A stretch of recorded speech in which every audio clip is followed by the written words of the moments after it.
Hello guys, this is Autosocials and today I'm going to show you how you can change the color of your background of your Instagram stories. Now this is really simple, so let's not waste any more time and get right into it.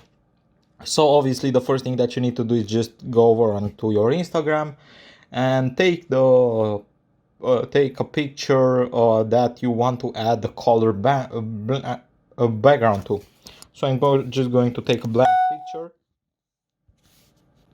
And after I've done this, what I need to do is press the button with the curvy line next to the A's.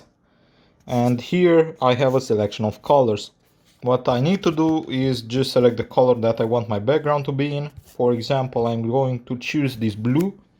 And now what I need to do is just hold on to my screen. Just tap wherever you want and hold. This should change the color of your background to whatever color that you want.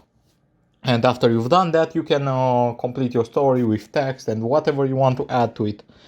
And after that, you can post it.